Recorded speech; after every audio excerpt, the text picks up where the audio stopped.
6 মাস 2 বছর কোনো দিন ফজরের নামাজ পড়েন না, দিনের পর দিন রাতের পর রাত যায়, এভাবেই 6 মাস, এভাবেই 1 বছর, এভাবেই 2 বছর, আপনি জানেনও না ফজরের ওয়াক্ত হয় কখন, ফজরের জামাত হয় কখন। মেরে মোহতারাম, আমার ভাই, আমার বন্ধু, বলো তুমি যে কোনো দিন ফজরের নামাজ পড়লা না, তোমার গন্তব্য কোন দিকে যাচ্ছে? কোন দিকে যাচ্ছে বলেন? আপনার পরিণতি কোন দিকে যাচ্ছে?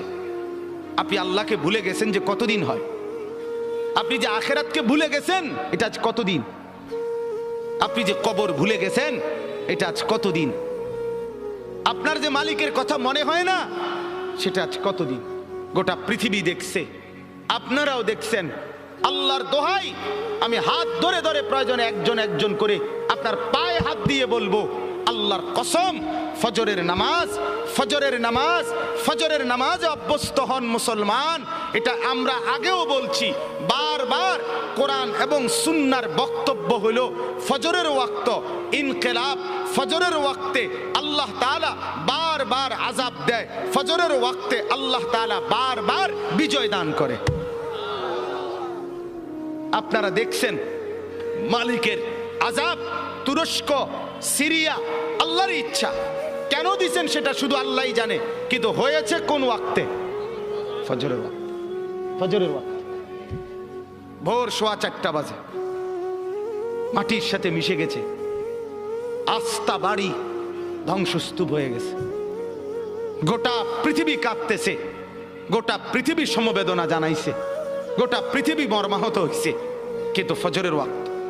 এই কোরআনে আছে দোস্ত, কওমে লূত, লূত আলাইহিস সালামের কওম একটি জাতি যারা পুরুষে পুরুষে অপকর্ম করত, নাউজুবিল্লাহ। আল্লাহ তাআলা এই কঠিন অপরাধের কারণে তাদেরকে জীবন্ত উল্টাইয়া 7 তবক জমিনের নিচের মাটি উপরে তুলে তাদেরকে জিন্দা মাটির নিচে দাফন করে দিছে, পাথরের বৃষ্টি বর্ষণ করে ধ্বংস করে দিছে। 2, কওমে আদ, এই কোরআনে আছে একটি জাতি, হুদ আলাইহিস সালামের কওম, তাদেরকে আল্লাহ তাআলা নাফরমানির কারণে, পাপের কারণে 7 দিন এক টানা 7 রাত 8 দিন ঝড়ো বৃষ্টি দিয়ে, বাতাস দিয়ে, ঝড়ো হাওয়া দিয়ে আল্লাহ ধ্বংস করে দিছে, দুধের বাচ্চাটা সহ। 3 নাম্বার, এই কোরআনে আছে একটি জাতি, কওমে সামুদ, সামুদ জাতি, সালেহ আলাইহিস সালামের কওম, আল্লাহ তাআলা তাদেরকে নাফরমানির কারণে ফেরেশতার একটা বিকট চিৎকার দিয়ে একেবারে ধ্বংস করে দিয়েছে। 4 নাম্বার, আল্লাহ তাআলা কওমে শুআইব, শুআইব আলাইহিস সালামের কওম, মূসা নবীর শ্বশুর, ওই নাফরমান জাতি, নাফরমানির কারণে আল্লাহ ফেরেশতার বিকট চিৎকার দিয়ে ধ্বংস করে দিছে। আল্লাহর কসম, কোরআনে আছে এই 4টা সম্প্রদায়, কওমে লূত, কওমে আদ, কওমে শুআইব, কওমে সালেহ, মানে কওমে সামুদ যেটাকে বলে, এই 4টি জাতিকে আল্লাহ জীবন্ত মেরে ফেলছে ফজরের ওয়াক্তে, ফজরের ওয়াক্তে, ফজরের ওয়াক্তে। ফজরের নামাজ ইনকিলাব মানে পরিবর্তন। ফজরের ওয়াক্তকে ওয়াক্তুল ইনকিলাব বলে। আপনারা তাকায় না পিছনে, ওরা জায়গার চেষ্টা করতেছে, শুনেন মনোযোগ দিয়ে। এই ঠিক করতে করতে টাইম শেষ হয়ে যাব, আল্লাহ ভরসা। গুছাইতে গুছাইতে দেখবেন মুনাজাত।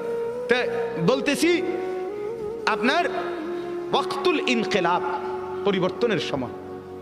যুবক বন্ধু, আপনি বলেন, এই ঘুমন্ত মানুষ, কোরআনুল কারীমে আছে, আমিনতুম মান ফিস সামাই আন ইয়াখসিফা বিকুমুল আরদা ফাইদা হিয়া তামুর।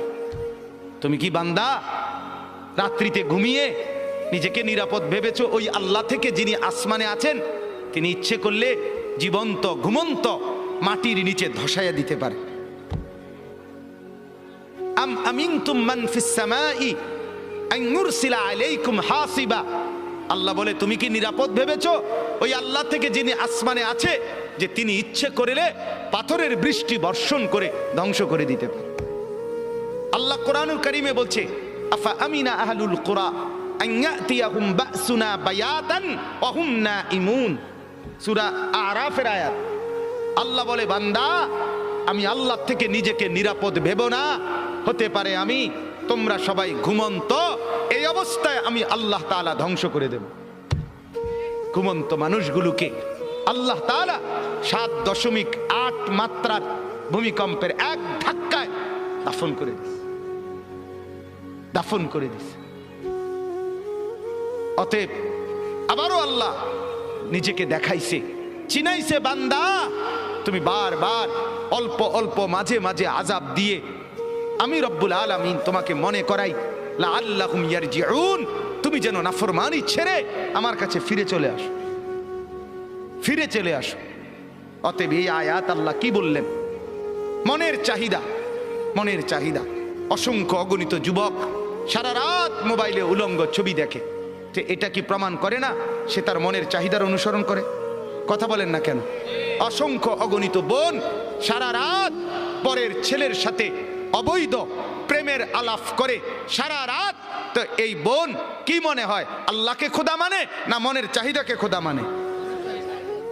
তাইলে আজ 30 বছর বাজারে ব্যবসা, আপনার আপনার ইনকাম, আপনার চাকরি, আপনার কামাই, আপনার রোজগারি হারামের উপরে। মিথ্যা বলেন, ধোকা দেন, ওজনে কম দেন, অবৈধ উপার্জন করেন, সুদের লেনদেন করেন, ঘুষের লেনদেন করেন। ছাড়বেন কোন দিন? বর্জন করবেন কোন দিন? এই নাফরমানি ত্যাগ করবেন কোন দিন? আজ কতদিন গুনাহ লম্বা করলেন? এটা প্রমাণ করে আপনার খোদা আপনার মন, আপনার চাহিদা, আপনার নফস, আপনার খেয়াল, আপনার খুশি, আপনার অবৈধ কামনা বাসনা। নাউযুবিল্লাহ। এবার আসেন পরের কথা। তাহলে এই কথাটা বুঝছেন যে গুনার উপরে দীর্ঘদিন চালু থাকে, চলমান থাকে, মূলত তার খোদাকে, তার মনের চাহিদা। বলেন কি? খোদাকে বলেন না, মনের চাহিদা, মনের চাই। এবার আল্লাহ বলেন, বন্ধু মনে আসেনি নবীকে দেখাইছে যে দোস্ত দেখছেন তো, তার চলা ফেরা, উঠা বসা, তার চুল দেখেন, তার জামা দেখেন, তার কথাবার্তা দেখেন, ছেলেপেলেদের চুল দেখেন, ছেলেপেলেদের হাঁটা চলা দেখেন, সারা দিনে চলা ফেরা উঠা বসায় কোনো কিছুতে মনে হয় না সে মুসলমান। তার আখিরাত আছে, তার আল্লাহ আছে। হায় হায়, বল না বি ভুল গিয়া, বলছে যে এটাও ভুলে গেছে, মনে নাই যে এটাও মনে নাই, মনে নাই যে এটাও মনে নাই। কতদিন হয় ভুলে গেছে সে মুসলমান, কতদিন হয় সে নাফরমানি আর গুনাহটাকেই মজা বানায় নিছে। তো আল্লাহ বলেন, এমন ব্যক্তিকে যে তার মনের চাহিদাকে খোদা বানায়, আমি আল্লাহ তাকে 3টি শাস্তি দিয়ে থাকি। নাউযুবিল্লাহ। কয়টা শাস্তি? বলেন বলেন, কথা শেষ করে ফেলবো। কয়টা শাস্তি দিয়ে থাকি বলেন? 3টা শাস্তি।